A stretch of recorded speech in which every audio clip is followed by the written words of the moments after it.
ओम नमः सिद्धे।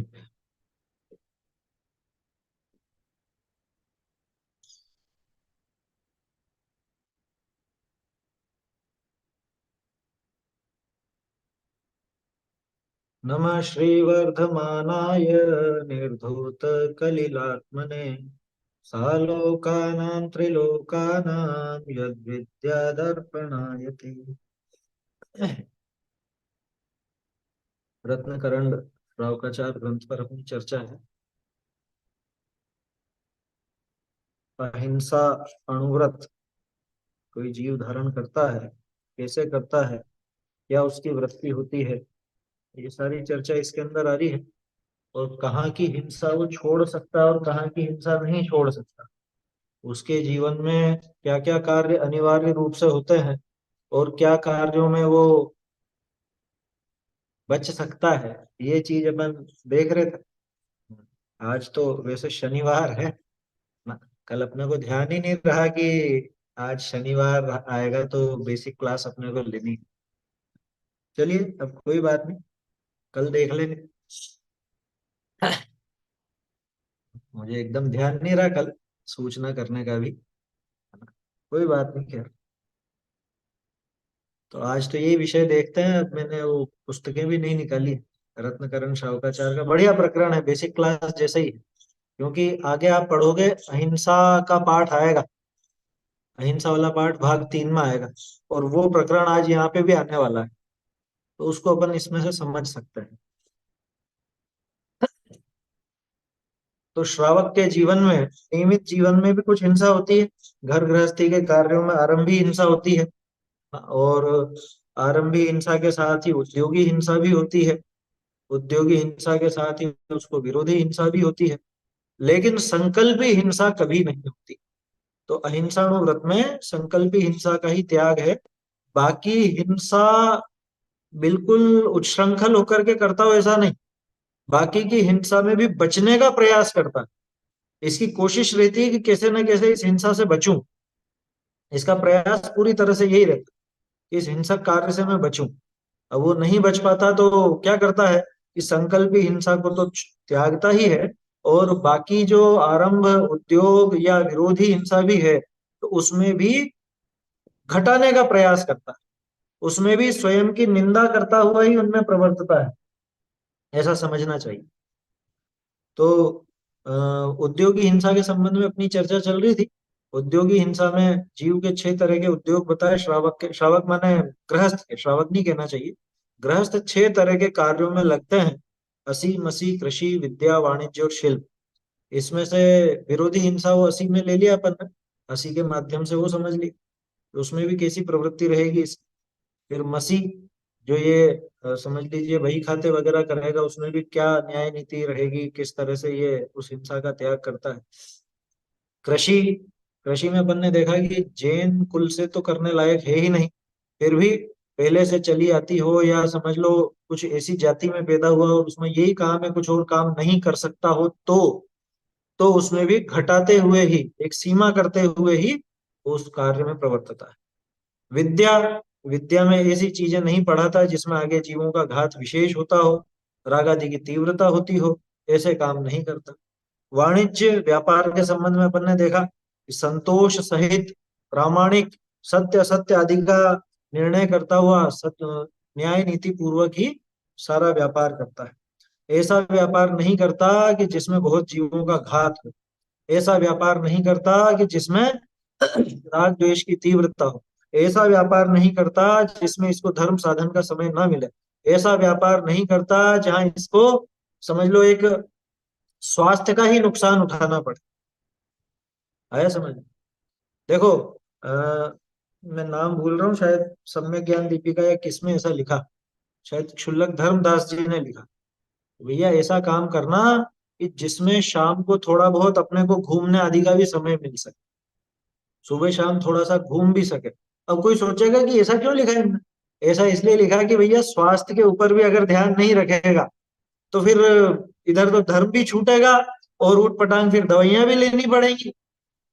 तो वो बात में दम है कि खुद के लिए समय निकाल सके, कहने का अर्थ ये है। थोड़ा बहुत टहलने का समय निकालेगा तो मंदिर आदि का भी समय निकल ही जाए। और बहुत से लोग ऐसे होते हैं ना, बिल्कुल व्यापार के भूत होते हैं, बिल्कुल भूत माने कि सुबह से लगेंगे और रात को 10-11 बजे तक। घर वाले भी परेशान कि घर पे तो रहते ही नहीं है, बस सोने आते हैं और खाने आते हैं। इसके अलावा तो बाकी टाइम पूरा उस व्यापार धंधे में ही घुसे रहते हैं। जिन प्रतिमा यथावत स्वरूप में तो कैसा निरूपण किया कि उस बेल को भी आराम मिल जाता है, लेकिन ये उस बेल से भी गया बिता, मनुष्य होके तिर्यंच से भी गया बिता, इसका हाल है। तो उसमें तृष्णा को घटाते हुए, संतोष वृत्ति रखते हुए और अपना धर्म साधन करते हुए वो व्यापार करता है, न्याय नीति को नहीं छोड़ता। ऐसी बात थी। तो कल इस पर चर्चा हो गई थी अपनी। इसके बाद शिल्प कर्म की बात थी। अ, हाँ, एक और चीज, एक पंक्ति रह गई थी, सब जीवों को अपने समान जानता हुआ व्यापार करता है। सब जीवों को अपने समान जानता हुआ व्यापार करता है, माने किसी को ऐसा ठगने का काम नहीं करता। भाई जैसा मैं हूं वैसे ही दूसरा जीव भी है। जिस बात से मुझे अच्छा नहीं लगे उस बात से दूसरे को भी अच्छा कैसे लगे। देखो इसमें एक और चीज शामिल है, सब जीवों को अपने समान जानता हुआ मतलब, जैसे कल अपन ने बात की थी ना कि वो व्यसन वाले व्यापार नहीं करता। उसके दो कारण हैं। एक तो खुद की संतति बिगड़ेगी अगर व्यसन वाले व्यापार करे, जैसे बीड़ी सिगरेट तंबाकू शराब इत्यादि, इनका अगर वो व्यापार करता है तो एक तो खुद की संतति बिगड़ेगी क्योंकि खुद के परिवार में उस चीज पर रोक नहीं लग पाएगी। दूसरा, ये लिखा ना, सब जीवों को अपने समान, कि जब मैं खुद इन व्यसनों का सेवन नहीं करता, मैं खुद इनके दुष्प्रभावों को जानता हूं, तो मैं दूसरे को कैसे इस काम में लगा सकता हूं। भाई देखो, दूसरे के स्वास्थ्य का नुकसान करके और पैसा कमाने का भाव, ये बहुत निंद्य भाव है। दूसरे का नुकसान हो, नुकसान का मतलब शारीरिक रूप से नुकसान या आर्थिक रूप से नुकसान, कैसा भी नुकसान करके और मैं पैसा कमाऊं, ये भाव बहुत खोटा है। सज्जन को इस तरह का भाव नहीं आएगा कि नहीं हम खुद नहीं खाते, हम तंबाकू खुद नहीं खाते लेकिन तंबाकू का व्यापार तो हम करते हैं। नहीं भैया, ऐसा काम नहीं करना। ये खुद नहीं खाता वो दूसरों को क्यों करेगा इस तरह का, मतलब दूसरा जीव उस लत में पड़े, उस व्यसन में पड़े, ऐसा क्यों करेगा। और ऐसा काम करके कि जिसमें दूसरे जीव का भी घात हो, दूसरा जीव भी व्यसन में पड़ जाए, या दूसरा भी इसे मतलब खोटी आदत में लग जाए, उसका बिगाड़ हो कुल मिला के, उससे अगर ये पैसा कमाना चाहता है, उस तरह से पैसा कमाना चाहता है, तो इसने क्या कमाया है, इसने कमाया है पाप। इसको लगता है मैंने इससे पैसा कमाया, पैसा नहीं कमाया। पैसा किससे आता है, लक्ष्मी किससे आती है, ये तो पुण्य से आती। पूर्व पुण्य का उदय हो तो ही आपको वो रुपया मिलेगा। वो है ना एक पंक्ति दादा की, सद्भाग्य बिन जो संपदा मिलती नहीं व्यापार में। क्या, आपका भाग्य नहीं हो तो कुछ भी कर लो, जिसमें पूरी दुनिया कमाती हो ऐसा व्यापार कर लो, लेकिन आपके पाप का उदय है तो आप उसमें भी घटा लो। और आपके पुण्य का उदय है तो जिसमें पूरी दुनिया में कोई नहीं कमा पाया, आप उसमें कमा लो। प्रद्युम्न कुमार को मारने के लिए भेजा था ना, क्या, मतलब ये मर जाए इस भावना से उनको जगह जगह उनके भाइयों ने भेजा, उन सौतेले भाइयों ने, कि इसको यहाँ पे डाल देते हैं, इस गुफा में भेज देते हैं, यहाँ पे गुफा में वो रहता है, वो मार देगा इसको ऐसा। और जहां भी भेजा वहां से उनको तो खजाने मिल रहे हैं और सुंदर सुंदर युवतियों से शादी हो रही है और ये सब हो रहा है। पुण्य का उदय है तो वो हर जगह ये सब मिलेगा, जो मिलना है सो मिलेगा। तो पाप का उदय तो नहीं मिलेगा। अब मैं क्या करता हूं, मैं सोचता हूं कि ऐसा काम करूंगा इससे पैसा आएगा। भैया पैसा आता है पुण्य के उदय से। हम पाप का कार्य करके, जैसे सत्य व्यसन की बात है, वो व्यसन आदि का कार्य करके और हम उससे वो लक्ष्मी चाहते हैं, भूल में मत रहना कि ऐसा करने से पैसा आया। वो पिछले पुण्य से आया है अगर आया भी है तो। और नया क्या कमाया है, नया कमाया है पाप। और एक और चीज, यहाँ जितना भी रुपया पैसा कमा लो, ये आपके साथ चिपक करके आगे नहीं जाने वाला। चिपक करके शब्द क्यों बोल रहा हूं अभी समझ में आएगा। ये रुपया पैसा चिपक करके अगले भव में साथ में नहीं जाने वाला, लेकिन जो पाप कमाया है वो चिपक करके अगले भव में जरूर जाए। कर्म बंधन हुआ ना, तो बंधन हुआ, एक क्षेत्र होगा, संबंध हुआ, माने चिपक गया आत्मा से। ये रुपया पैसा यहीं धरा रह जाएगा। जिसको ये सोचता है कि ये सब मैंने बेचा या ऐसा व्यापार किया, वो व्यसन आदि के संबंध में अथवा और भी, तो ये व्यापार जो किया इससे मैंने पैसा कमाया, पहली बात तो उससे पैसा नहीं आया, पैसा आया पिछले पुण्य से, और नया कमाया है पाप। समझ में आ रही है बात? यानी कि कमाई तो पाप की हुई है, और ये निश्चित रूप से आगे फल देगा ही देगा। इसलिए बहुत सोच विचार करके वो ये सारे काम करता है। बोलिए। सर, यहाँ जो कंडीशंस आप जो बता रहे हैं और शास्त्र में जो लिखा है वो बहुत आदर्श कंडीशन के व्यापार होते हैं। और आज के हाँ आर्थिक युग में थोड़ा सा मतलब इस चीज में मतलब हर किसी के पुण्य का इतना उदय तो होता नहीं है कि ऐसा व्यापार कर ले। अच्छा व्यापार तो मतलब ज्वेलरी और ऐसा जो जो व्यापार होता है, उसी कपड़े का व्यापार है, उसी में मतलब हिंसा कम होती है। अब हर किसी के पास तो आज के जमाने में इतना है नहीं, और बौद्धिक क्षमता भी इतनी है नहीं कि नौकरी करके, इतनी बढ़िया नौकरी करके पैसा कमा ले। तो थोड़ा बहुत ये जो किराना का व्यापार है वो तो सर आम आदमी के पक्ष मतलब उसके अंदर है, तो वो करता देखो, है सर, और उसमें वो सारी चीजें तो मैं बिकेगी। सोच ही रहा था कि कहीं ना कहीं से तो प्रश्न आना चाहिए। 2-3 दिन से मेरे दिमाग में चल रहा था कि ये प्रश्न तो आना चाहिए, क्योंकि ज्यादातर इस तरह के व्यापार दिखते हैं जिन कार्यों की मना है। लेकिन अब एक चीज समझना, यहाँ पर अपन ने जो अभी प्रकरण पढ़ा, कल भी पढ़ा परसों भी पढ़ा, इसमें आपने देखा होगा कि काम तो सारे बताए।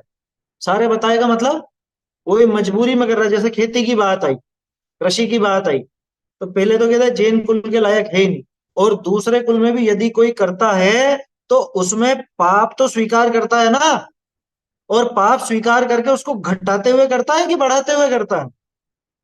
घटाते हुए करता है।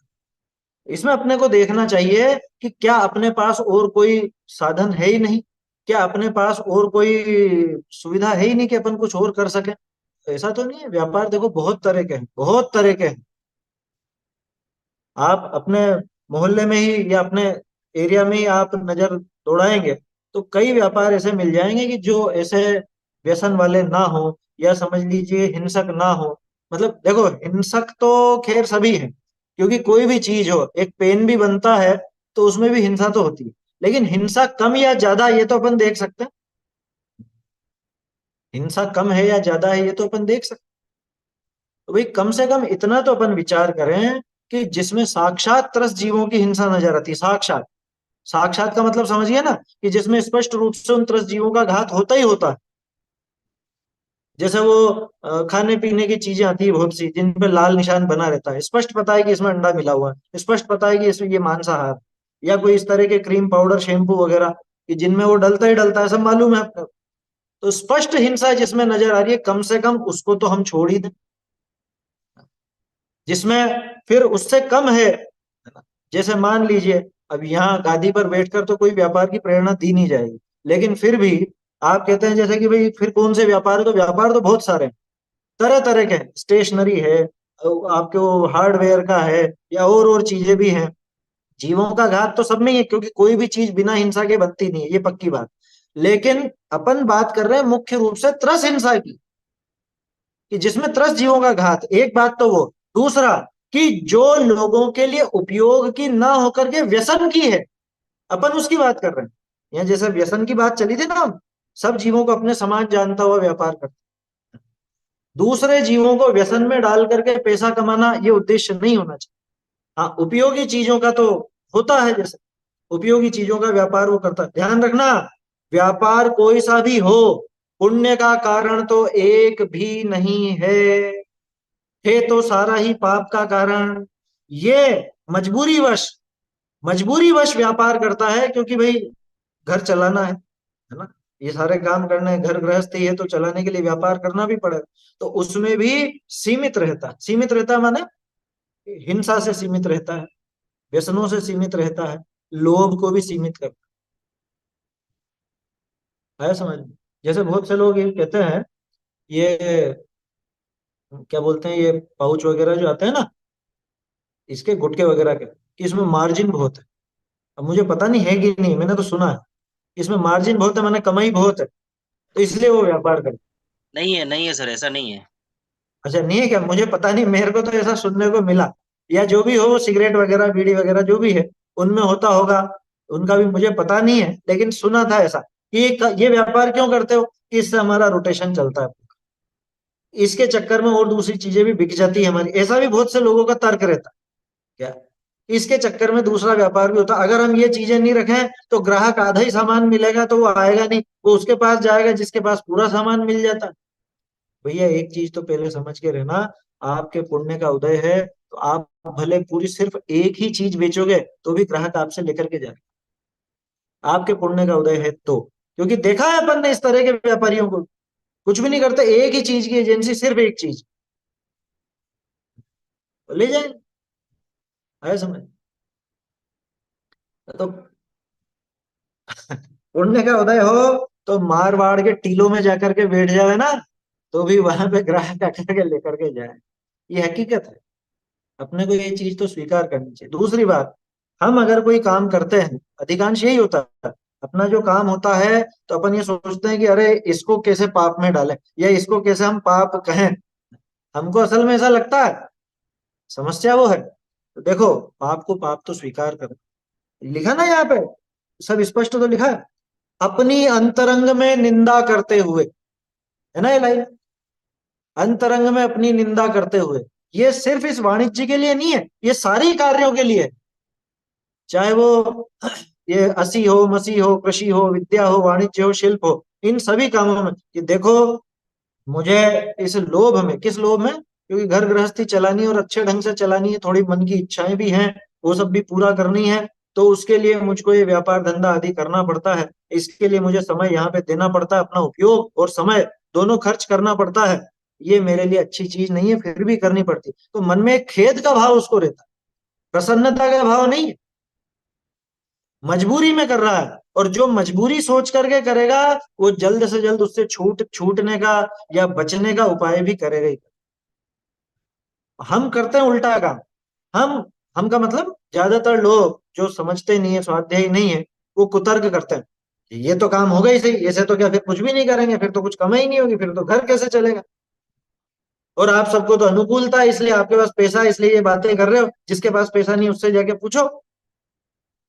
ऐसा भी तर्क करते हैं कि भैया इसमें किसकी गलती है, किसका अपराध है। कोई जन्म से ही धनिक हो तो उसमें उसकी क्या गलती है, ये तो बताओ।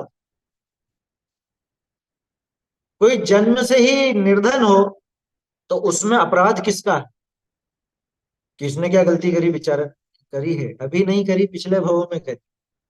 वो कर्म तो इसी ने बांधा था ना, वो कर्म किसने बांधा हुआ था। ये अगर जन्म से धनिक है तो ये पिछला पुण्य ऐसा लेकर के आया है, चक्रवर्ती के घर में पैदा हो गए, बड़े आराम में है साहब, कि आराम में क्या है, वो पहले पुण्य बांधा है ना उन्होंने, वो कमाई वहां पे की थी, उसका फल आज भोगते हैं। अब ये गड़बड़ कहाँ करता है, भाई खुद अभी पाप का उदय हो, ये बात तो समझ में आती है कि भाई पाप का उदय हो सकता है, पिछला हमारा अपराध था तो कम पुण्य का उदय है, या कोई प्रतिकूलता है, ऐसा तो हो सकता है। लेकिन नया पाप बांध करके हम इसको और बढ़ावा क्यों दें। दूसरी बात, कि अगर व्यापार धंधे आदि में उस पाप में हम लगे हुए हैं ही सही, जो कि ज्यादातर जीव होते ही है, तो लगे हुए भी हैं तो उसको एक सीमितता में तो लाएं, उसे सीमित तो करें। और अगर हमको इसमें ज्यादा दोष नजर आता है तो जिसमें कम दोष नजर आए उस व्यापार की तरफ भी तो कदम बढ़ाए जाते हैं। भाई कहीं ना कहीं से नई शुरुआत होती ही होती है, आया समझ। पलटते हैं, अपन ने देखा था ना, कल या परसों ही तो बताया था मैंने, वो खनिया धना वाले एक सज्जन है, उनका नाम मुझे ध्यान नहीं, रातों रात व्यापार बंद कर, कल की तो बात है, वो होटल का भी उन्होंने उदाहरण दिया था दीपाली जी ने, एक झटके में बंद कर दिया कि नहीं करना। अब ये तो अपने राग के ऊपर और अपनी स्थिति, वो लिखा था ना यहाँ पे, एक चीज जो आई थी इसके अंदर, पहले निकल गई शायद। हाँ, वो उद्योगी हिंसा की शुरू शुरू में आई थी, अपने कुल की योग्य सामर्थ्य सहायता के योग, सामर्थ्य सहायता ये शब्द आए थे, अपनी सामर्थ्य देख करके अपनी सहायता सहायता मतलब कि क्या अपने को इसमें अनुकूलता हो सकती है या प्रतिकूलता हो सकती है, ये सब बातों का विचार करके फिर वो निर्णय भाई कुल मिला के अपने आत्मोत्थान का, अपने आत्मिक उन्नति का जिसको विचार है, तो वो घबराएगा, विशेष पाप के कार्यों से घबराएगा। मजबूरी वश अगर फंसा हुआ भी है तो उसको सीमित करने का, उसको लिमिट में लाने का, धीरे धीरे उसको छोड़ने का उपाय करेगा। उच्छृंखल होकर के प्रवृत्ति नहीं करेगा। क्यों? उसमें क्या है? खाना खाने में भी पाप है, इसमें भी पाप है। अरे पाप पाप में अंतर भी तो है ना, लेकिन समझ में ही बात। एक तो एक व्यक्ति है जिसके माथे 1 रुपए का उधार है, और एक व्यक्ति जिसके माथे 1 लाख रुपए का उधार है। तो दोनों में अंतर है कि नहीं? अब कोई ढिठाई पर आ जाए कि उसमें क्या है, 1 रुपए का उधार तो इनके माथे भी है, और मेरे माथे 1 लाख का है, तो क्या हो गया, उसके भी माथे उधार तेरे भी माथे उधार, कि नहीं भैया, समानता नहीं है, अंतर है, बहुत अंतर। तो ऐसा समझना चाहिए कि इसमें भी पाप है, इसमें भी पाप है, ये बहाना लेकर के हर तरह के पाप का अनुमोदन नहीं किया जा सकता। जैसे श्रावक ने अहिंसाणु व्रत लिया, तो ये बताओ सारी हिंसा छोड़ दी क्या? अब कोई कहे कि वो एकेंद्रीय की करो चाहे त्रस की करो, एक ही बात, एक बात नहीं, एक बात नहीं, जमीन आसमान का अंतर। त्रस जीवों के घात में और स्थावर के घात में जमीन आसमान का अंतर। आया समझ? हिंसा तो है, हम ये नहीं कह रहे कि वो अहिंसा है, हिंसा तो है, पर वो हिंसा अभी इसके जीवन में छूटी नहीं है, इतनी नहीं छोड़ पा रहा है, इसलिए त्रस्त जीवों की हिंसा छोड़ता है। उद्योगी हिंसा में भी ऐसा ही समझना, कि जान करके ऐसा उद्योग नहीं करता कि जिसमें स्पष्ट रूप से त्रस्त जीवों का घात हो। ऐसी हिंसा का काम नहीं करता, ऐसा व्यापार नहीं करता। और आज के जमाने में तो मतलब जैसा आप कह रहे हैं ना कि भाई गिने चुने व्यापार, गिने चुने नहीं है, तरह तरह के व्यापार, तरह तरह। मतलब क्या कहें अब, जैसे यहाँ से कहने में तो ये हो जाता है कि उस व्यापार की प्रेरणा है, प्रेरणा किसी भी व्यापार की नहीं है, ध्यान रखना। लेकिन आप देखेंगे आपकी घर गृहस्थी में इतनी चीजें हैं, हर चीज का अलग अलग तरह का व्यापार। और रही बात नौकरी की, तो नौकरी में, सरकारी नौकरी में जरूर पाबंदियां हैं, या जैसे यहाँ पे भी आया कि भाई इतनी बुद्धि नहीं है या इतनी किस्मत नहीं है कि नौकरी लग जाए, क्योंकि बुद्धि से ही अकेला काम नहीं होता ना, किस्मत भी चाहिए वहां पे। अपने लिए सीटें ही नहीं है, हैं? दूसरे लोगों के लिए सीटें हैं, SC ST वालों के लिए वो बिल्कुल निकम्मे हो या अनपढ़ हो तो भी उनको तो, अनपढ़ का मतलब कि बिल्कुल फेलियर जैसे हो तो भी नौकरी मिल जाती है, और यहाँ पे 90% 95% वाला भी भटकता है। तो ये तो एक सामाजिक विरूपता है, इसके लिए तो क्या कहें। लेकिन उसके अलावा और भी बहुत सी चीजें हैं। देखो पहले तो दो ही चीजें होती थी, या तो नौकरी या व्यापार। आजकल एक वो क्या बोलते हैं उसको, सेल्फ एम्प्लॉयड भी तो बोलते हैं,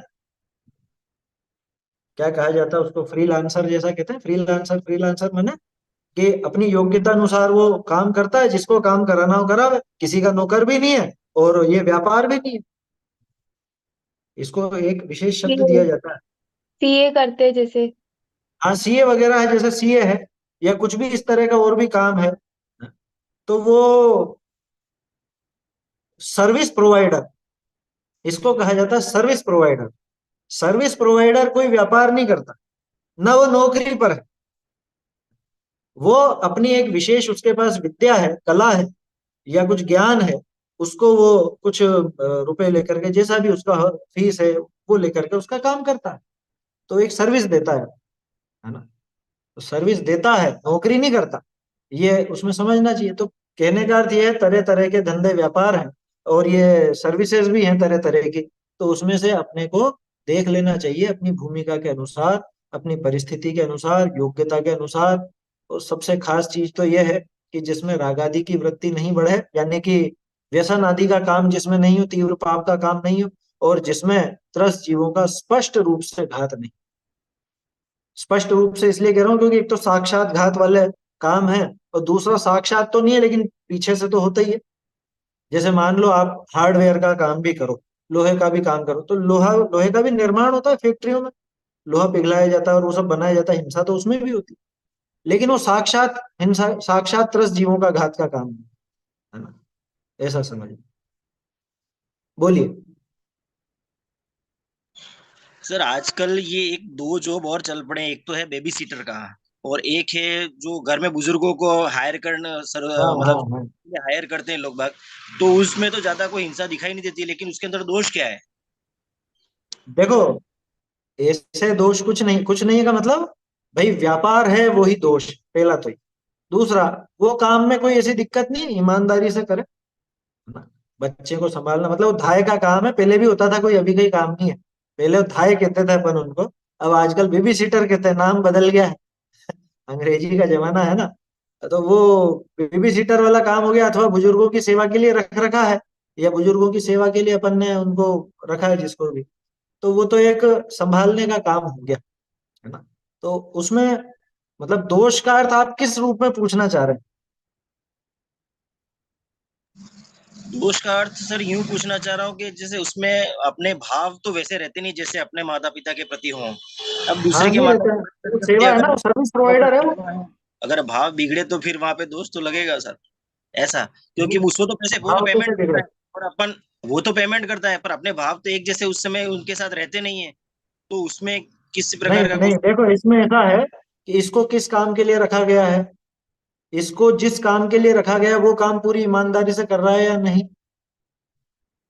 ये यहाँ पे देखने की बात है। भाई ये बच्चे को संभालने के लिए रखा है, तो ये बच्चे का पूरा ध्यान रख रहा है या नहीं रख रहा है, या महिला है तो रख रही है या नहीं रख रही है, कि भाई इसको जिस काम के लिए पैसा दिया जा रहा है, बच्चे को टाइम से खिला रही है या नहीं, बच्चे को टाइम से तैयार कर रही है या नहीं, जो भी है उसका, जो कुछ भी काम इसको सौंपा गया है वो ये पूरी ईमानदारी से करता है अथवा करती है, तो मतलब ठीक है, वो व्यापार के हिसाब से उसका एक सर्विस प्रोवाइडर हो गया, वो सर्विस दे रहा है और उसके बदले में पैसा ले रहा है, ये वृत्ति है उसकी, है ना। तो उसमें ईमानदारी से करे, न्याय नीति से करे। अब उसमें बहुत से किस्से ऐसे सुनने को मिलते हैं, जैसे कई बार वीडियो आते हैं ना, वो लोग बाग बड़े शहरों में बेबी सिटर रहते हैं और वो पीठ पीछे बच्चे को मारते भी हैं, या उसका उनका ही खाना टाइम से नहीं देते हैं, वो खुद ही खा लेते हैं, वो तो बेईमानी होगी। बेईमानी के अलावा वहां पे तीव्र पाप भी होगा। कुल मिला के अपने जैसे उत्तम कुल वाले और उनके लिए करने योग्य कार्य है, ऐसा कह सकते हैं ये। नहीं, अपने करने लायक तो देखो, उत्तम कुल के लायक तो कैसे कहलाएगा, वो वृत्ति का कार्य, जैसे थाय थी पहले के जमाने में, तो थाय का काम कहाँ होता था, बस वैसे समझिए। बाकी अब कोई भेद नहीं रहा, अब कुल वगैरह का भेद नहीं रहा, क्योंकि जैन भी तो जो बिल्कुल शूद्रों के लायक कार्य थे वो करने लग गए। जैसे अपन ने चर्चाएं की थी, वो ब्यूटी पार्लर वगैरह और ये सारा काम, ये किसके काम थे? अब तो जैन खोल करके बैठे, या समझ लीजिए वो जूते चप्पल का व्यापार करने लगे, जूते चप्पल का काम करने लगे, ये किसका व्यापार? तो वो कुल मिला के बात यह है कि पहली बात तो अपने कुल की गरिमा जिसमें बनी रहे वो काम करना चाहिए। दूसरा, अब पारिवारिक आर्थिक स्थिति ऐसी है, मान लो किसी की ऐसी भी होती है कई बार, या वो दूसरे के यहाँ पे नौकरी करनी पड़ रही है, या कुछ ऐसे ही काम करना पड़ रहा है, जो कुछ भी करना पड़ रहा है आर्थिक या सामाजिक या पारिवारिक परिस्थिति वश, तो उसमें न्याय नीति पूर्वक करे, हिंसा अहिंसा का विवेक रखे। इतनी बात। तो यहाँ लिखा ना, सदाशुभ जी ने कह तो दिया कि भाई अब अगर करना ही पड़ रहा, वो नहीं छोड़ पा रहा, कुछ दूसरा और काम धंधा समझ में नहीं आ रहा, कुछ और काम नहीं है, तो उसमें अपनी निंदा पूर्वक और उस पाप को घटाता हुआ ही वो करे। उसमें मतलब पाप पुण्य राग द्वेष, अपने धर्म के लिए समय, इन चीजों को देख करके करें, ठीक है ना। ऐसा यहाँ अपने को ध्यान रखना चाहिए। आखिरी बहाना लोगों का क्या होता है कि ये सारी बात तो अणुव्रति की, हम थोड़ी ना अणुव्रति है। आखिरी बहाना यही बचता है। लेकिन उसमें फिर वही जवाब है कि भैया, जैसे मुनिराज की ईर्ष्या समिति होती है, पर श्रावक भी चलेगा तो देख देख करके ही। आगे हमको जो बनना है, आगे हमारा अगर वो विचार है, तो हम भी तो उसका पालन करने का प्रयास करेंगे कि नहीं करेंगे। अणुव्रति के तो वो व्रत हो गया, उसके तो नियम हो गया, वो तो किसी भी तरह से नहीं करेगा वो काम। हमारे अणुव्रत नहीं है, इसलिए हम दूसरे दूसरे कामों में उलझ रहे हैं, लेकिन वहां पे उनकी निंदा पूर्वक, उनको छोड़ने के भाव पूर्वक करें, तो धीरे धीरे अपन उस दिशा में कदम बढ़ा सकते हैं, अणुव्रत की दिशा। ये अपने को विचार करना चाहिए। अपन ने पढ़े पहले, गर्हा, आत्मनिंदा, ये सब होता है श्रावक के जीवन में क्या, प्रशम संवेग अनुकंपा आस्तिक, इनके साथ ही वो निंदा गर्हा ये सब भी चलता है। निंदा दूसरे की नहीं, स्वयं की, कि मैं कहाँ गलती करता हूँ। आलोचना पाठ में अपन क्या पढ़ते हैं, ये सब चीजें तो हैं। तो देखिए, मतलब कुल मिला के जहां पाप है उसको पाप स्वीकार करना चाहिए, भले वो हमारे जीवन में हो रहा हो, तो इसका ये मतलब थोड़ी ना कि हाँ ये तो होता ही है, पूरी दुनिया करती है, कर लिया तो कर लिया, ऐसा भाव नहीं। गलत है, गलत है, मेरे जीवन में हो तो रहा है लेकिन ये काम मेरे लायक नहीं, मुझे बिल्कुल भी उचित नहीं है, ये विचार उसको चलेगा, तो धीरे धीरे उस पाप से बच करके ये आगे बढ़े। बोलिए। आप बता रहे हैं कि अणुव्रति ये काम नहीं करता है, तो अणुव्रति इन कामों का उपदेश भी दे सकता है कि नहीं?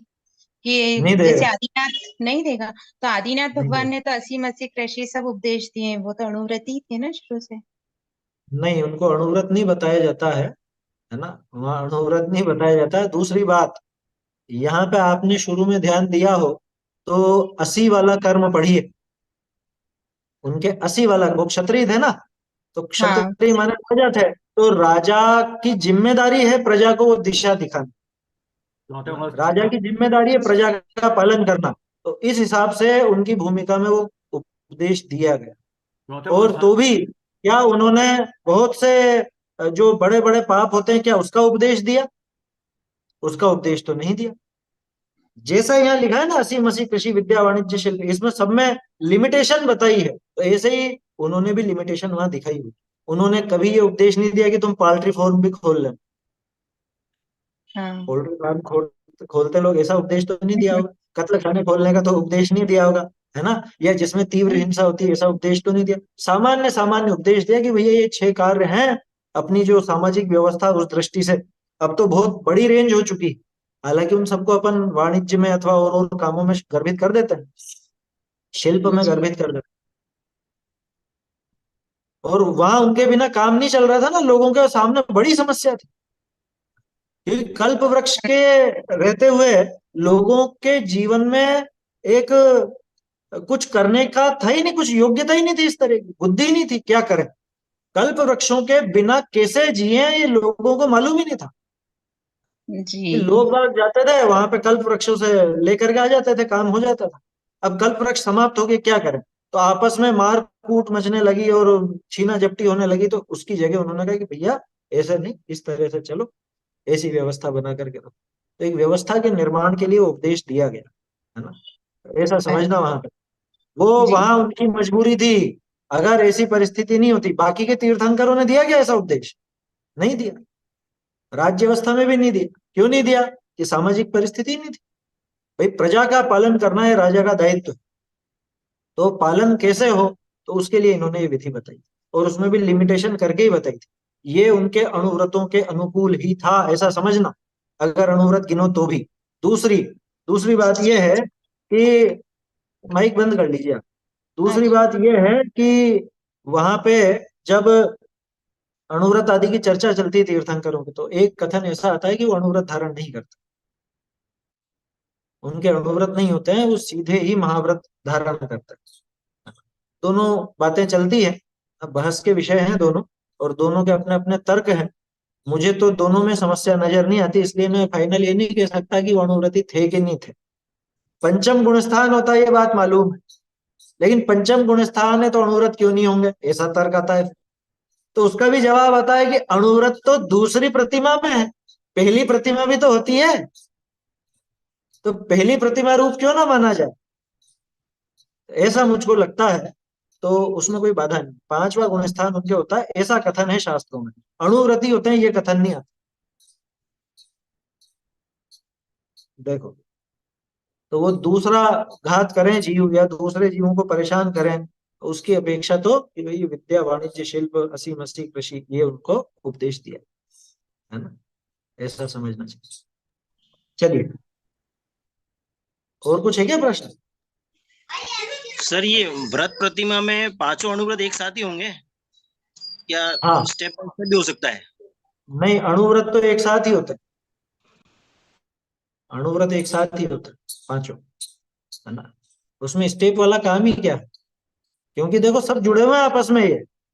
ये जो अणुव्रतों को आप अभी अपन देखेंगे आगे, आगे जब अपन बढ़ेंगे, अभी तो बात चालू ही हुई है यहाँ, अणुव्रतों की एक एक की बात आएगी, तो आप ये पाएंगे अगर गहराई से पढ़ेंगे तो ये सब आपस में जुड़े हुए हैं। एक भी टूटता है तो बाकी के भी टूटते हैं। मूल में एक ही व्रत है, अहिंसा, है ना। जैसे मूल में एक ही पाप है, हिंसा, तो हिंसा के ही विस्तार वो 4 और हैं। उसी तरह से मूल में एक ही है, अहिंसा अणुव्रत, उसी के ही विस्तार ये 4 अणुव्रत, और समझना चाहिए। चलिए आगे बढ़ते हैं। शिल्प वाली बात रह गई थी। शिल्प कर्म करने वाला शूद्र भी जो श्रावक के व्रत ग्रहण करता है, पहले तो ये सोचें कि शूद्र श्रावक के व्रत ग्रहण कर सकता है या नहीं कर सकता। बिल्कुल निश्चिंत रहिए, कर सकता है। जब तिर्यंच कर सकता है तो ये तो मनुष्य है ना। तिर्यंच भी जब कर सकता है तो ये तो मनुष्य है। तो जो श्रावक के व्रत ग्रहण करता है, ऐसा शूद्र भी, वह बहुत निंद्य कर्मों को तो छोड़ ही देता है। बहुत निंदनीय कर्म नहीं करेगा, जिसमें स्पष्ट रूप से जीवों का घात दिखता हो, ऐसा काम नहीं करेगा। मूर्ति कला, चित्रकला इत्यादि ये कम हिंसक कार्य है, या और जो भी है, जैसे समझ लीजिए फर्नीचर आदि का काम है या और कुछ भी है। उदाहरण दे रहा हूं, ध्यान रखना, यहाँ किसी कार्य की प्रेरणा नहीं है, क्योंकि जिनवाणी से कोई उद्योग धंधे की प्रेरणा नहीं मिलेगी, ये मान के चलना। वह बहुत निंदे कर्मों को तो, जो बिल्कुल ही निंदे कार्य, अब अपने को ज्यादा पता नहीं, क्योंकि कैसे कैसे नीचे कार्य होते हैं, किस किस तरह के काम होते हैं, वो सब तो छोड़ ही देता है। यदि छोड़ने में समर्थ नहीं हुआ तो उसमें बहुत हिंसा को टालकर दया रूप प्रवर्तता है। जैसे वो खेती की बात आई थी, वैसे यहाँ लगाना, बहुत हिंसा को टाल करके दया रूप प्रवर्तता है। संकल्प पूर्वक किसी को मारना ही है, ऐसा जानबूझकर घात नहीं करता। संकल्प पूर्वक ऐसा जीवों का घात का काम नहीं करता। ये तो बात हो गई। हाँ, शूद्र तो क्षुल्लक तक हो सकता, सही बात है, 11वीं प्रतिमा तक जा सकता है। क्षुल्लक होगा, लेकिन ध्यान रखना एलक नहीं। एलक और क्षुल्लक के संबंध में पहले चर्चा की थी अपन ने। एलक पद वही धारण करता है जो आगे मुनि बनने का अधिकारी, जो आगे मुनि बन सकता हो उसको एलक कहा जाता है। जो आगे मुनि बन ही नहीं सकता, जिसकी लिमिट ही वहीं तक है, वो क्षुल्लक कहलाता है। ऐसी बात है। चलिए आगे देखते हैं। ये तो बात हो गई अपने 6 प्रकार के कर्मों की, जो एक श्रावक के जीवन में दिख सकते हैं। गृहस्थ के जीवन में, श्रावक तो क्या कहें, गृहस्थ के जीवन में दिखते हैं वो 6 कार्य, और ये 6 के 6 ही कार्य पाप रूप कार्य हैं, ये भी अपन जानते हैं, है ना। असी मसी कृषि विद्या वाणिज्य शिल्प, ये 6 के 6 कार्य पाप रूप कार्य। पर क्या करें, ये गृहस्थ के जीवन में होते हैं, पूरी तरह नहीं छोड़ सकता, इसलिए इनमें लिमिट करता।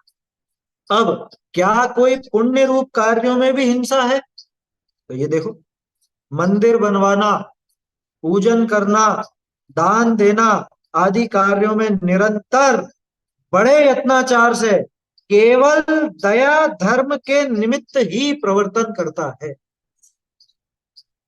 ये लाइन बहुत गजब की है। क्या मंदिर बनवा दो, ये बनवा दो, ठीक है साहब बनवाओ, किस लिए बनवा रहे हो? सबसे पहले तो ये अभिप्राय टटोला जाएगा।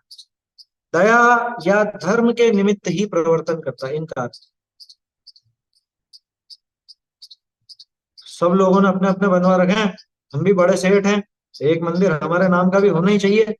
या फिर नहीं, अब हम उस मंदिर में नहीं जाएंगे, वहां के ट्रस्टियों से हमारा झगड़ा हो गया, अब वहां पे हम नहीं जाएंगे, हम हमारा नया बनाएंगे।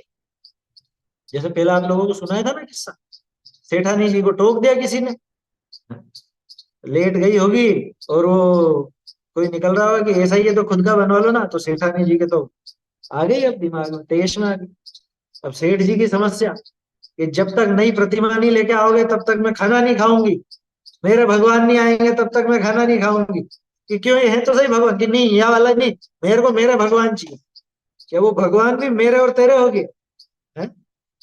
ऐसे बहुत से मंदिर बने हैं, इतिहास में जाके देखोगे तो ऐसी बहुत जगह हुआ है काम, बहुत जगह हुआ है भाई। जहां पे आमनाय का अंतर हो, जहां पे विपरीतता चलती हो और वही शुद्ध आमनाय का अपने को नहीं मिलता हो, वो किस्सा अलग हो जाता है। या फिर जहां पे संख्या की समस्या हो, मंदिर छोटा पड़ने लग गया हो, या फिर बहुत दूर दूर बसे हुए हों और वहां पे मंदिर बहुत दूर पड़ता हो, ऐसी ये 2-3 चीजें तो अपन सोच सकते हैं कि हाँ ये प्रैक्टिकल समस्याएं हैं, तो इस वजह से नए मंदिर की आवश्यकता होती है। लेकिन जहां पर संख्या भी ज्यादा नहीं, समाज भी ज्यादा नहीं, और जहां पर आमनाएं भी सबकी एक जैसी, और जहां पर अब क्या कहें, मतलब कोई ऐसी विशेष समस्या नहीं है, उसके बाद भी कि नहीं हमारा एक अलग होना चाहिए, अगर ये भाव है तो समझ लेना खोटा भाव। मंदिर बनाता हुआ भी पाप ही कमाता है। बहुत कठोर बात है, सुनने में अटपटी भी लगेगी कि मंदिर बनाते हुए पाप कमा रहा है। कि भैया ये बताओ, क्रिया से पाप पुण्य है या अभिप्राय से पाप पुण्य? हम्म? अभिप्राय से ही है ना, सारा खेल अभिप्राय का ही तो है ना। तो डाकू और डॉक्टर का उदाहरण तो कितनी बार देख लिया अपन ने। तो निर्माण तो ये करा रहा है, मंदिर तो ये बना रहा है, पर इसके पीछे भावना क्या है इसकी? अगर खुद का एक ठसका दिखाने की भावना है, खुद का एक वो कि मैं समाज में ऊंचा कहलाऊं, ये भावना है, तो समझ लेना पाप का ही भाग। श्रावक कभी भी अपने मान कषाय के लिए या दूसरे से झगड़े के लिए या कुछ अपनी एक अलग ही वो चलाने के लिए मंदिर नहीं बनता। मंदिर बनाता है जो मंदिर का उद्देश्य है उसकी पूर्ति। भव्य जीव आए और जिनेंद्र भगवान के दर्शन कर अपने आत्म स्वरूप को समझें, इस उद्देश्य से मंदिर का निर्माण होता है कि जगत के पाप छोड़ करके भव्य जीव यहाँ पर आकर के थोड़ा उस दूर हो, है ना। शुद्धोपयोग स्वरूप अपना जो आत्मा है, अपना आत्म स्वरूप को समझने के लिए यहाँ आए, जिनेंद्र भगवान के दर्शन करें, इसलिए मंदिर बनवाया जाता है। यही उसके पीछे एकमात्र कारण होना चाहिए, फर्स्ट एंड फाइनल यही कारण होना चाहिए। इसके अलावा कुछ और कारण है तो समझ लेना ये खोटा काम। तो वर्तमान समय में ऐसी बहुत सी चीजें देखने में आती है, समझ लो। बहुत से लोग पैसे उगाने के लिए कर लेते हैं, क्योंकि देखते हैं ना बड़े बड़े शहरों में बड़ी बड़ी संस्थाएं चल रही है, इनमें करोड़ों रुपए पड़े हुए हैं, अरबों रुपए पड़े हुए हैं, देखो इनके ठाठ है, समाज में भी इज्जत है और ऐसा ऐसा। एक काम करो, अपन भी एक योजना तैयार करो, एक ऐसा जोरदार मंदिर हम बनाएंगे। क्या, अब मेरी हैसियत तो है नहीं, तो मैं क्या करूंगा, देश भर में सूचना करवाऊंगा। जो जो मेरे प्रभाव में होंगे वो तो आएंगे ही सही मेरी बातों में, और जो नहीं भी होंगे तो जा जा करके सबसे पैसा इकट्ठा करूंगा और एक भव्य जिनालय बनाऊंगा। वो लोग तो वहीं रहेंगे और इधर मालिक में बन जाएंगे। होता है, अधिकांश जगह होता है। देश भर का पैसा लगता है और इधर ये राजा जी बन के बैठ जाते। भाई गंभीरता से विचार करने की बात है कि कहीं पुण्य का जो साधन था उसको हमने पाप का साधन तो नहीं बना लिया।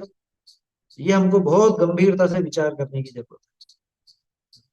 भाई जिनालय निर्माण हो तो खुद की मान कषाय के लिए नहीं, खुद को ऊंचा दिखाने के लिए नहीं, कि जिनेंद्र देव का स्वरूप देखें जीव और सीखें, समझें, अपने आत्म स्वरूप को समझें, यहाँ आकर के जगत के पाप के ताप से बचें।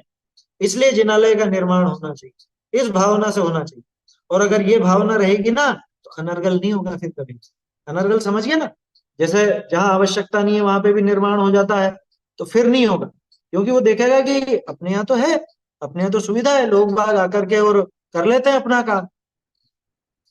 मतलब दो तीन चीजें जो प्रैक्टिकल अपन ने देखे कि या तो शुद्ध आमनाएं नहीं मिलती हो तो वो बनावे, या संख्या की समस्या हो, लोग बाग बहुत हो जाते हैं, भीड़ ज्यादा हो जाती है, नहीं हो पाती व्यवस्था, तो अलग बने।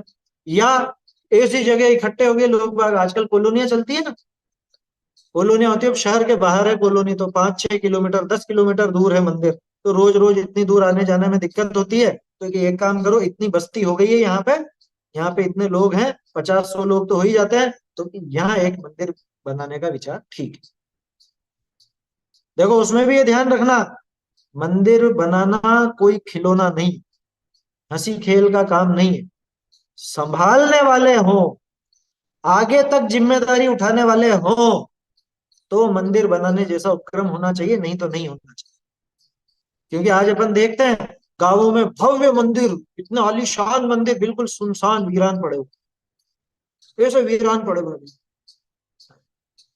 अभी थोड़े समय पहले एक वो आया था, उज्जैन के पास में कोई जगह है, वो जगह लेकर के, और बहुत बहुत विशाल जगह, कोई पास में पहाड़ी वहाड़ी है उज्जैन के पास, और उस जगह पे बहुत बड़ा एक एरिया लेकर के और मंदिर बनाया, और 20-25 प्रतिमाएं वहां पे, बड़ी बड़ी प्रतिमाएं, और ज्यादा ही होंगी शायद, तो विराजमान है। दर्शनगिरी नाम से क्षेत्र है भाई साहब, और त्रिकाल दर्शनगिरी, चौबीसी बनी दर्शनगिरी। हुई है, त्रिकाल हाँ, चौबीसी। अब बताओ, और त्रिकाल चौबीसी में यानी कि 72 प्रतिमाएं तो हुई होगी, और डेली का कोई व्यक्ति छोड़ो, 72 दिनों में भी कोई जाने वाला मान, धूल खाली, सब धूल ही धूल हो रही है, चूहे बिल्ली कुत्ते वो सब घूम रहे फिर रहे हैं वहां पे, कोई ध्यान देने वाले। ऐसी जगह कभी भी मंदिर नहीं बनाना जहां पे संभालने वाले नहीं, जहां पे कम से कम 10 परिवार ट्रस्टी बनने जैसे नहीं हो। ट्रस्टी का मतलब संभालने वाले, ध्यान रखना, राजा बनने वाले नहीं। 10 परिवार ये जिम्मेदारी उठाने को तैयार नहीं हो, वहां पे मंदिर बनाना वो समझदारी का काम नहीं। मंदिर माने जिनालय, आया समझ में? क्योंकि देखिए ना दुर्दशा, देखिए ना अपन ने क्या हुआ। पहले के इतने आलीशान अपने जिनालय वो सब दूसरों के हाथों में क्यों चले गए? संभालने वाले नहीं रहे तभी तो गए। और आज अपन रोते रहते हैं कि ये देखो, ये हमारा है, ये हमारा है, ये हमारा है, इस पर दूसरों ने कब्जा कर लिया। अरे तुम ध्यान नहीं दोगे तो कब्जा तो करेंगे ही करेंगे। आया समझ? बोलिए। सर आप जिस हिसाब से बता रहे हैं उस हिसाब से तो हमारे शुद्धामनाय वाले मंदिर भी बहुत बड़े बड़े बनते हैं, और ये चैतन्य धाम वगैरह हैं जो शहर से बहुत दूर है साहब, क्या?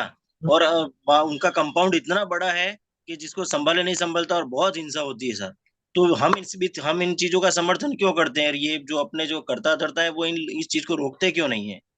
देखिए और इसमें एक चीज है तो कि भी अपने बात काम हो जाता है, तो इतने बड़े भव्य मंदिर जैसे ढाई दीप जिनायतन वगैरह जो बनाए अपन ने, तो वो चीजें हैं।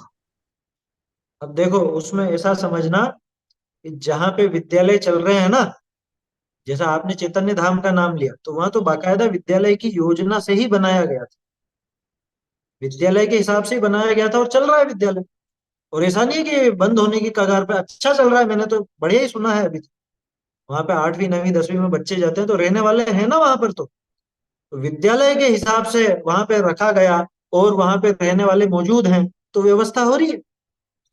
वो समाज के लिए नहीं बनाया गया, मतलब समाज का मंदिर नहीं है, समाज के लिए तो है, समाज का मंदिर नहीं है, वो एक प्रॉपर ट्रस्ट का है, और उस ट्रस्ट के आधार से उसमें काम हो रहा है, विद्यालय चल रहे हैं। अपनी जितनी भी विद्यालय की संस्थाएं, जहां जहां पे भी विद्यालय हैं, चाहे वो कोटा में हो, जयपुर हो, या जैसे आप चैतन्य धाम के कह रहे हैं, वहाँ बाकायदा विद्यालय चल रहा है, रहने वाले बच्चे हैं, उनको संभालने वाले बड़े लोग हैं, वो सब मंदिर का ध्यान भी रख रहे हैं और नई पीढ़ी उससे तैयार हो रही है। तो उस उद्देश्य से तो वो सफल है। यही ऐसा का ऐसा ही किस्सा, जैसे अभी दर्शन गिरी का नाम लिया गया, वहां कोई रहने वाला ही नहीं है, वहां कोई संभालने वाला ही नहीं है, कोई सीखने वाला ही नहीं है, तो उस चीज को गलत कहा है। बात वही आ जाती है ना, भी संभालने वाले नहीं है, विनय करने वाले नहीं है, तो फिर कोई उपयोगिता नहीं है। और वास्तव में सोचना चाहिए, क्योंकि ये सारे काम, देखो आरंभ हिंसा तो है, निर्माण आदि में आरंभी हिंसा तो है, मंदिर का हो चाहे घर का हो, किसी का भी। अरे यहाँ तो पूजा का भी लिखा ना, मंदिर बनवाना, पूजन करना, दान देना। दान में फिर भी थोड़ी कम दिखती है कि भाई हमने तो दिया ही तो है बस, और क्या किया, बस दान में जो वस्तु बनी है उसके निर्माण में जो हुई सो हुई हिंसा। बाकी तो मंदिर बनवाने में बहुत हिंसा दिखती है। तो इतनी हिंसा कब जायज कही जाए? कि जब अपने उस उद्देश्य को पूरी करती हो, तब वो हिंसा जायज कही जाए, तब उसका औचित्य समझ में आएगा। अब यहाँ बात लगाना वो कौन सी, सावध्य देशो बहुपुण्य राशो, है ना? कि वहां जैसे चैतन्य धाम का नाम आपने लिया, या मैं और बात करूं, कोटा में मुमुक्षु आश्रम है अपना, वो भी शहर से दूर है, अलग जगह पे है। स्मारक तो चलो अब शहर के अंदर ही है, ऐसे और भी जगह जैसे गजपंथा में है, वहां भी विद्यालय चलता है ना? वो भी अलग जगह चलता है, शहर से दूर चलता है। तो इतनी हिंसा कब जायज कही जाएगी? कि जब वहां पर रह करके नए जो बच्चे हैं वो सीख रहे हैं, नए लोग तैयार हो रहे हैं, धर्म की बात को समझ रहे हैं, है ना? और उस जगह तीर्थ यात्री जाते भी हैं तो वो उनके दर्शन आदि भी होते हैं। तो अगर वो उपयोग हो रहा है, तब वो हिंसा सावध्य लेशो बहुपुण्य राशो की दर्जे में आएगी। और अगर ऐसा नहीं हो रहा है, पूरा बस बना के छोड़ दिया, हाँ बहुत सी जगह है ऐसी, बहुत सी जगह ऐसी है, जैसे मंदारगिरी का नाम आपने लिया, या और भी जो जगह है जहाँ पे बने छूटे हुए हैं और धूल खा रही है, प्रतिमाओं पर धूल चढ़ी हुई है, कोई दर्शन तक करने वाला नहीं है डेली का, वो उचित नहीं। वो बनाने वाले को पूरा दोष है, ध्यान रखना, मंदिर बनाने वाले को पूरा दोष है, जिसने उन जगहों पे, जैसे अभी वो दर्शन गिरी की बात हुई या और भी यहाँ पे, जिन लोगों ने ये सोचा ही नहीं कि यहाँ पे कोई आने वाला नहीं है, या यहाँ पे कुछ कार्यक्रम होने वाला नहीं है, या कोई विद्यालय नहीं है, कुछ भी नहीं है, ये सोचा ही नहीं और बना दिए बहुत बड़े बड़े विशाल, ठीक है, और उसके बाद में उसकी कोई सार संभाल नहीं रखी जा रही, तो ये जिम्मेदारी किसकी? देखो कुछ समय पहले एक साधन में ऐसा कहते थे कि बाद का बाद वाले देखेंगे, हमारे तो अभी भाव हो रहे हैं, हमारे तो अभी भाव हो रहे हैं बनाने के। तो हम तो हमारे भावों के अनुसार, कि भाई तुम्हारे भाव क्यों हो रहे हैं ये तो बताओ। तुम्हें मंदिर नहीं मिल रहा है इसलिए हो रहे हैं, तुम्हें तुम्हारी शुद्धामनाएं के अनुसार मंदिर नहीं मिल रहा है इसलिए हो रहे हैं, हैं? या तुम इतनी दूर रहते हो कि जहाँ पे जिनालय है ही नहीं, क्या कारण है, क्यों तुम्हारे भाव ऐसे हो? एक अपना भी होना चाहिए, अपना भी होना चाहिए, ये मान कषाय का भाव है, पाप का भाव है सिर्फ, और कुछ भी नहीं। ध्यान रखना, ये बातें कठोर लग सकती हैं, क्योंकि ऐसा सुनने में ऐसा लगेगा कि भाई मैं मंदिर निर्माण के लिए मना कर रहा हूं। मैं बिल्कुल मना नहीं कर रहा हूं, उपयोगिता समझिए, क्योंकि यह दो चीजें हैं। व्यापार में तो सिर्फ हिंसा वाली बात है, लेकिन मंदिर निर्माण में वो आरंभी हिंसा के अलावा जिन जिनेंद्र भगवान की प्रतिमा स्थापित होगी उनकी विनय की बात भी है, यहाँ डबल जिम्मेदारी है। समझ में आ रही है बात? एक तो उस पाप को जस्टिफाई करना है, उसको जायज कैसे किया जाए, उस हिंसा को, आरंभी हिंसा तो हो ही रही है ना निर्माण में, उस हिंसा को जायज कैसे करा जाए, एक तो जिम्मेदारी ये।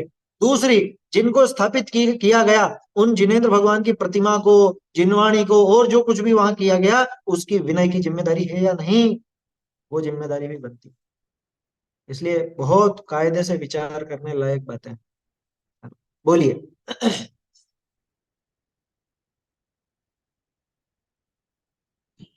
ये भाई साहब अभी जो बोल रहे थे ना, चैतन्य धाम, मेरा पोता उधर है, साल हाँ भर कार्यक्रम रहते हैं और इतने बच्चों को संस्कार अच्छे डाल रहे हैं, छह डाला, रत्नाकर ठोकर, मुंह पाठ हाँ। हो रहा है छोटी उम्र में। और हर हम्म, साल अच्छे शिविर भी लगते हैं वहां, तो अच्छे मालूम है मुझे, मालूम। हम्म। वही मैं बोल रही कि ऐसी हाँ, बात नहीं करके। नहीं, संस्थाएं जहाँ पे भी विद्यालय चल रहे हैं, चल रहे हैं, अच्छे से चल रहे हैं, उन संस्थाओं में तो उपयोगिता है, आया समझ? वहां तो उपयोगिता स्पष्ट नजर आती। हमारे पास में जैसे कोटा में है, मुमुक्षु आश्रम चल रहा है, वहाँ शास्त्रीय विद्यालय भी है, 8th 9th 10th का भी है, तो काफी अच्छा काम हो रहा है। 125 बच्चे लगभग वहां रहते हैं। चैतन्य धाम में भी मेरे ख्याल से 60 70 बच्चे तो होंगे ही सही, इतने बच्चे तो वहां भी है। तो जहाँ पे उपयोगिता है, अब अच्छा एक और चीज है, बच्चों में समस्या यह है कि अगर शहर के बीच में ऐसी चीजें बनाई जाए तो फिर वो माहौल नहीं मिल पाता। इसलिए लोग बाग जो बच्चों के हिसाब से बनाते हैं, वो थोड़ा ऐसी जगह चुनते हैं कि शहर से बहुत दूर भी नहीं हो और बहुत नजदीक भी नहीं, है ना? दूसरी बात, जमीन वगैरह की कीमत भी सस्ती रहती है, वो भी एक फैक्टर है उसमें।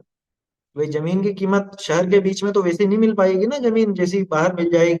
अपना जो उसमें उद्देश्य है, वो उद्देश्य पूरा होना चाहिए। तो उस दृष्टि से उसको गलत नहीं कहे, है ना? वहां पे उस कीमत पर, बच्चों के पढ़ाने की कीमत पर, वो जिनायतन बनाना, वो निर्माण होना उचित है। भाई कुल मिला के सीधा सा है, अपन क्या कहते हैं, वणिक है ना, वणिक बनिए है। तो अपन ये देखो कि अपने को जो लगाया गया, लगाया गया मतलब सिर्फ पैसा नहीं, जो हिंसा आदि का कार्य, जो आरंभ हमने किया, जो पैसा हमने लगाया, जो उपयोग और समय हमने लगाया, उसका बराबर प्रतिफल मिल रहा है या नहीं? अगर मिल रहा है तो आपका वो आरंभ जायज, और अगर नहीं मिल रहा है तो फिर वो तो पाप की श्रेणी में। ये मतलब बहुत तटस्थ होकर के विचार करने की जरूरत है ना? ये मेरा तेरा वाली बात नहीं है इसमें।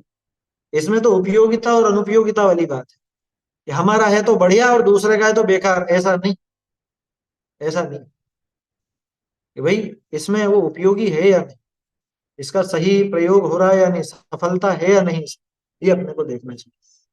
तो देखिए, मंदिर बनवाना, पूजन करना, दान देना, पूजन करने में भी आरंभ हिंसा की, हाँ, वही जो द्रव्य आया है, वो द्रव्य भी उगा ही है, कहीं ना कहीं वो भी उगा है, तो वहां से यहाँ तक आने में भी थोड़ी बहुत हिंसा है ही सही। उसके अलावा द्रव्य आप धोते हो, धोने के लिए पानी छानते हो अथवा गर्म करते हो, जो भी करते हो, तो वो सब करके, उन द्रव्यों का प्रयोग करके पूजन आदि की जाती है। अथवा द्रव्य से नहीं भी करो तो भी आवागमन और वो सब चीजें हैं ही ना, मतलब कुल मिला के थोड़ी बहुत तो रहेगी। उसको कहते हैं सावध्य लेशो बहु पुण्य राशि। ये सावध्य तो है, लेकिन सावध्य का लेश, सावध्य माने हिंसा सहित, हिंसा सहित, है ना, हिंसा सहित कार्य तो है, थोड़ी बहुत हिंसा तो यहाँ भी है, लेकिन पुण्य जबरदस्त। लेकिन शर्त यही है, पुण्य जबरदस्त होना चाहिए। अगर तीव्र कषाय का परिणाम है, मान कषाय का परिणाम है, तो फिर वो बहुपुण्य राशि कैसे हुआ? है समझ? ये अपने को ध्यान रखना चाहिए। तो मंदिर बनवाना, पूजन करना, हाँ एक और चीज, मंदिर बनवाने की बात चल रही है ना, किसी को ऐसे निर्माण आदि का भाव हो, या कहीं निर्माण में आप पैसा देते हो या स्वयं निर्माण कराते हो, वहां ध्यान रखना, बहुत सावधानी से वो सब निर्माण, छने पानी का इस्तेमाल हो, क्योंकि नहीं करते हैं, बहुत बड़े बड़े लोग भी नहीं करते। अरे जब घर में ही छना पानी काम में नहीं लेते, वहां मंदिर में क्या लेंगे? देखो आपको एक असली घटना बताता हूँ मैं, असली घटना दो जगह। हमारे यहाँ, हमारा झालावाड़ जिला है, झालावाड़ में अपना जो मंदिर है जहाँ पे स्वाध्याय वगैरह होती है, वहाँ थोड़ा निर्माण कार्य हुआ। और निर्माण कार्य जिन्होंने कराने का जिम्मा उठाया, तो उन्होंने बाकायदा वहां पे छने हुए पानी की भी व्यवस्था की। वो पानी छानते थे, बराबर उसमें लगाते थे, वो मोटर का जो भी नल आता था उसमें वो पाइप में थैली बांध देते थे कपड़े की। अब जितना बन सकता है उतना तो उन्होंने अपनी समझ में पूरा प्रयास किया कि छना हुआ ही पानी काम में लिया। और उन वो बड़े ड्रमों को भरकर धूप में रख देते थे, तो धूप में थोड़ी देर में अपने आप वो गुनगुना सा भी वैसा हो जाता था। तेज धूप रहती थी ना, जैसे गर्मी के मौसम में तेज धूप रहती है, तो अपने आप ही वैसा हो जाता। तो इसलिए ये किया जा सकता है, ऐसा नहीं है कि असंभव कार्य है। दूसरा, ग्वालियर में समय सार विद्या निकेतन है ना, उसका जब निर्माण कार्य चल रहा था, हम लोग थोड़े इन्वॉल्व हुए उसमें, तो हमने वहां पर ये बात की, और उन लोगों ने, हमारे पास फोटो है उस तरह के, बाकायदा छने हुए पानी में, छने हुए पानी से ही वो सारा निर्माण कार्य चला। क्योंकि सीमेंट रेत वगैरह ये सब डाला जा, इनमें पानी तो लगता ही लगता है। उसके बाद तरी में भी पानी लगता है, जो तराई की जाती है, पानी डाला जाता है, छिड़काव किया जाता है निर्माण पर। सीमेंट तो पानी मांगता है, पकने में भी पानी मांगता है, 20-25 दिन जितना भी होता है उतना समय पानी लगाना पड़ता है उसको। तो उसमें भी छने हुए पानी का प्रयोग किया गया। ये दो वास्तविक उदाहरण मैं आपको दे रहा हूँ। आप चाहें तो पूछ सकते हैं, झालावाड़ में जिन्होंने काम संभाला था रमेश जी हैं, उनसे आप पूछ सकते हैं। और ग्वालियर में धनेन्द्र जी शास्त्री हैं, शुद्धातम जी, इनसे आप पूछ सकते हैं। तो ये काम होता है। आप अपने घर में भी कुछ निर्माण कर रहे हैं, या कोई कारीगर वगैरह को बुलाएं, कुछ भी कराएं, तो इतना ध्यान अपन दे सकते हैं। ऐसा असंभव नहीं है, थोड़ा सा समय ज्यादा लगेगा, थोड़ा सा समय ज्यादा लगेगा, लेकिन किया जा सकता है, असंभव काम नहीं। देखो मन माने की बात है, मन में आप ठान लेते हो तो कर ही लेते हो ना कुछ। जैसा मन को आ जाए वैसा काम हो जाता है। द्रव्य चढ़ाने में भी बिल्कुल विवेक चाहिए। पूजा की जो बात है, पूजा में जो अपन द्रव्य चढ़ा रहे हैं, उसमें अपने को देखना चाहिए कि इनमें कोई जीव तो नहीं है, जीव नहीं है। उसके अलावा ये भी देखना चाहिए कि निरर्थक तो नहीं है, बिना बात ही बहुत बहुत द्रव्य चढ़ा देवे और बाद में वो द्रव्य पड़ा रहे, उसमें जीव पड़ते रहे, ऐसा काम नहीं करना। भाई द्रव्य अपने भावों के आलम्बन के लिए है, दिखावे के लिए नहीं है, अनर्गल नहीं है कि हाँ ठीक है डालो। बहुत सी जगह तो क्या होता है, मंदिर का द्रव्य रहता है, अपनी जेब का तो कुछ जा नहीं रहा, चढ़ाओ जी भर के चढ़ाओ, इतना चढ़ाओ इतना चढ़ाओ, और चढ़ा चढ़ा के बाद में वो चूहे आते हैं, छिपकलियां आती हैं, या दूसरे और आते चूहे आते हैं, तो चूहों को खाने के लिए बिल्लियां आती।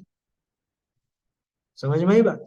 या छिपकली मच्छर वगैरह होंगे तो उनको खाने के, सॉरी, मच्छर मक्खी वगैरह होंगे तो उनको खाने के लिए छिपकली आएगी। ये सारा काम भगवान के यहाँ पर हो, इसलिए विचार करना, जितने द्रव्य का निस्तारण बराबर ढंग से हो सके, व्यवस्थित कार्य हो सके, वैसा प्रयोग करना। निर्माण आदि में भी पूरा अपने को सावधान रहना चाहिए। कुल मिला के श्रावक का पूरा जीवन विवेक का है, यत्नाचार का है। सिर्फ अणुव्रति की या महाव्रति की बात नहीं, जो अणुव्रति नहीं है वो भी रहता तो यत्नाचार पूर्वक ही है ना। आया समझ में?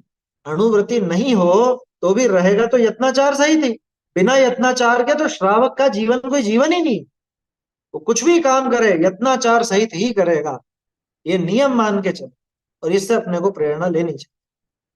कुछ भी काम करे, चाहे घर में वो खाना बनाने का काम हो, चाहे वो व्यापार धंधे नौकरी का काम हो, चाहे मंदिर के निर्माण आदि का काम हो, चाहे मंदिर में पूजन आदि का काम, यत्नाचार सहित प्रवृत्ति तो होनी ही चाहिए।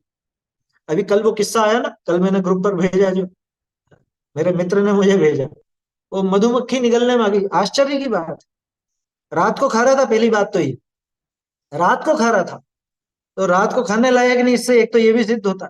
दूसरा कि भैया दिन में भी खाओ तो भी देखभाल करके करो। तो वो जिंदा मधुमक्खी निकल गया, मधुमक्खी ने अंदर सांस की नली में तो डंक मार दिया, मर गया। सोचो, पानी पी रहा था, खा भी नहीं रहा था, पानी के साथ गई। आश्चर्य की बात है। यत्नाचार प्रवृत्ति तो हर जगह चाहिए, यत्नाचार, सावधानी है, प्रमाद रहित चर्या वो तो होनी चाहिए। सही है, श्रावक का नाम इसीलिए श्रद्धावान, विवेकवान, क्रियावान। विवेक मुख्य है, बिना विवेक के श्रावक की क्रियाएं नहीं, बिना विवेक के न श्रद्धा सही होगी न उसकी क्रिया सही। चलिए, समय हो गया अपना। अब आगे, ये बात तो हो गई, ये 6 प्रकार के कार्यों की बात हो गई, शिल्प की बात हो गई, और जो शुभ कार्य हैं, पुण्य के कार्य हैं, उनमें भी कितना आरंभ में लगना, कितना नहीं लगना, ये बात भी हो गई। अब बात चलेगी हिंसा का भाव क्यों होता है, हिंसा का भाव क्यों होता है। ये पुरुषार्थ सिद्धि उपाय के आधार से यहाँ पे सदाशिव जी ने दिया है। ये लगभग कितने छंद दे दिए देखो, 50 तक इन्होंने दिए हैं, 43 से लगा 8 छंद पूरे दिए इन्होंने, माने पूरा हिंसा हिंसा का प्रकरण यहाँ पर है। तो आप लोगों से मैं ये कहना चाहता हूँ, आप इसको ढंग से समझना चाहें तो एक बार पुरुषार्थ सिद्धि उपाय जो टोडरमल जी की टीका है, उसको एक बार ये पढ़ लें तो अच्छे से बढ़िया समझ में आए, है ना। ये 8 छंद है, और ये विश्व प्रसिद्ध अहिंसा का निरूपण है। इसके मुकाबले अहिंसा और हिंसा का निरूपण पूरे विश्व में कहीं नहीं मिलेगा, है ना। तो कल अपनी बेसिक कक्षा रहेगी, आज तो नहीं रह पाई, मुझे ध्यान नहीं रहा कल, असल में सूचना करने का भी ध्यान नहीं रहा, और ये भी ध्यान नहीं रहा कि आज शनिवार को बेसिक कक्षा लेनी है। कल अपनी बेसिक कक्षा रहेगी। अपन ने देवशास्त्र गुरु की पूजा कर ली थी, अब इसके आगे का जो भी पाठ होगा वो अपन देखें। चैतन्य का स्मरण प्रतिक्षण ही करो रे, भव के अनंत दुख को क्षण में हरो रे, अक्षय अनंत निज सौख्य निधान पाओ, गाओ अरे नित इसी के गीत गाओ, निज निधि निज में बताई यह अनंत उपकार है, इसके लिए जिन वाणी माँ को वंदना शत बार है, वंदना।